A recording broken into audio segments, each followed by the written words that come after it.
사랑의 샘 평화의 소리 KCR 뉴질랜드 뉴스입니다. 뉴질랜드 달러는 2020년 3월 이후 미국 달러 대비 최저 가치로 떨어졌습니다.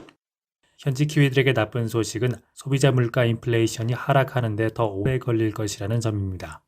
약한 키위 달러는 수입품이 더 비싸다는 것을 의미하기 때문에 삶에 영향을 미칠 가능성이 높습니다.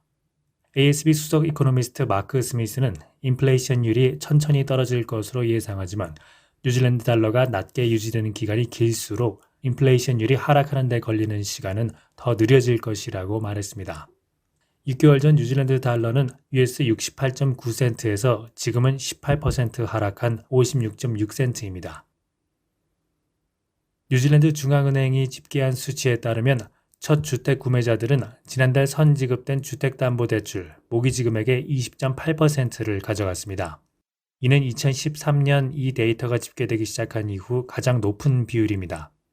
지난 7월 총 모기지 금액에서 15.8%, 8억 5,200만 달러로 가장 낮은 비중을 차지했던 투자자들은 8월에 16.7%, 9억 500만 달러로 소폭 증가했습니다. 그러나 이는 주택붐, 특히 2016년 중반쯤의 30% 이상의 수치에 비하면 여전히 낮습니다.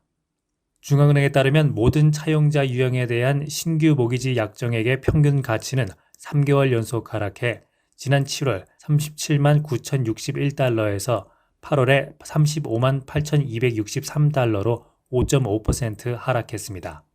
평균 모기지 규모는 지난 3개월 동안 11.5% 감소했으며 지난 6월에는 40만 5천 달러였습니다. 한편 8월 신규 모기지 약정 건수는 15,109건으로 7월에 14,251건에서 6% 증가했습니다. 그러나 작년 8월 23,670건에 비해 36.2% 감소했으며 2013년 말 데이터 수집이 시작된 이후 8월 한 달 동안 가장 낮은 약정 횟수를 기록했습니다. 지난주 경매에서 더 많은 부동산이 제공됐지만 판매율은 3분의 1에 불과했습니다.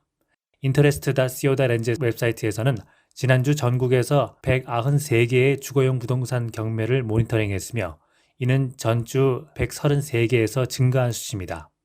그중 69개 부동산이 낙찰돼 전체 판매율은 36%로 전주의 33%에서 약간 상승했습니다. 지난주 판매 증가는 전국적으로 거의 모든 지역에서 경매 수가 증가했습니다. 앞으로 몇 달 동안 부동산 활동이 증가할 것으로 예상하는 것이 정상이지만 이것이 판매율과 가격에 어떤 의미가 있는지는 두고 봐야 할 것입니다. 경매 판매율이 3분의 1 수준을 유지하고 있는 상황에서 구매자들이 당분간 조심스러운 입장을 유지하고 있는 것으로 보입니다. 에어 뉴질랜드는 뉴욕을 오가는 항공 서비스의 험난한 시작을 역풍에 대한 잘못된 예측을 제공한 데이터베이스 탓으로 돌리고 있습니다. 항공사는 지난 일요일에 뉴욕에서 오클랜드로 가는 직항 항공편이 중단된 이유를 극단적인 날씨 탓으로 돌렸습니다. 아던 총리의 비행기로 여행하기로 되어 있던 15명의 고객들은 도중에 비정상적인 강한 역풍에 직면해 짐을 줄이기 위해 대체 항공편을 이용하는 데 동의해야 했습니다. 새로운 노선의 문제는 이번이 처음이 아닙니다. 첫 취항 비행에 탑승한 65명의 승객들은 가방도 없이 오클랜드에 도착했으며 금요일에 뉴욕에서 출발하는 비행기의 승객은 비행기에 연료를 보급하기 위해 피지에 멈춰야 한다는 말을 들었으나 결국에는 바람이 약해져서 비행기가 피지를 우회할 수 있었습니다. ACC가 더 많은 분만 과정에서의 손상을 보장할 수 있도록 하는 법안이 어제 3차 독회를 통과했습니다.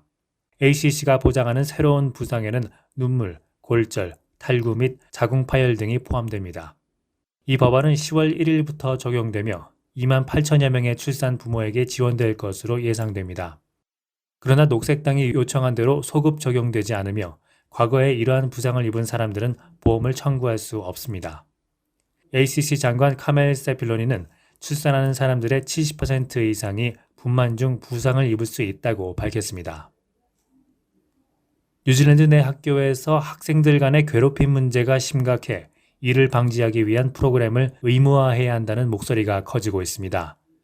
원뉴스는 지난해 교육부 보고서에 따르면 15세 학생들의 35%가 괴롭힘을 당한 적이 있다고 보고하고 있을 만큼 뉴질랜드가 학생들 간의 따돌림 및 괴롭힘 문제 비율이 세계에서 가장 높은 나라 가운데 하나라며 이같이 밝혔습니다. 최근 남섬에 있는 애시버튼 칼리지의 해당 사례들이 16건이나 언론에 보도되면서 학부모들이 즉각적인 조사와 방지책을 촉구하는 등 이 같은 문제들에 대한 목소리가 커지고 있습니다. 원뉴스는 학교들은 괴롭힘 문제를 해결하기 위해 자체적으로 접근하고 있다며 베이 오브 아일랜드 칼리지는 학교에 있는 동안 학생들의 휴대전화 사용을 제한해 싸움과 사이버 괴롭히기가 줄어들고 웰링턴에 있는 시튼 초중학교는 학생들에게 괴롭힘 방지 교육을 실시해 관련 문제가 68%나 감소했다고 소개했습니다. 최신 원뉴스 칸타르 여론조사에 따르면 키위들의 절반이 뉴질랜드가 공화국이 되는 것에 반대하는 것으로 나타났습니다. 지난 9월 9일 여왕의 서거 이후 뉴질랜드의 새로운 국가 원수를 임명해야 하는지에 대한 논쟁이 다시 불붙었습니다. 그러나 여론조사에서는 반대 의견이 압도적인 것으로 나타났으며 응답자의 50%가 군주제에 머물고 싶다고 답했습니다. 이는 마지막으로 설문조사가 시행됐던 지난 11월보다 3% 증가한 것입니다. 응답자의 약 4분의 1 정도가 뉴질랜드가 공화국이 되는 것을 지지했는데 지지율은 27%로 지난 11월 여론조사보다 6% 떨어졌습니다. 응답자의 나머지 4분의 1은 모른다고 응답했습니다. 오늘의 환율 정보입니다. 뉴질랜드 달러화 대비 원화의 기준 환율은 803원 60전, 한국에서 보낼 때 811원 63전, 한국에서 받을 때 795원 57전입니다.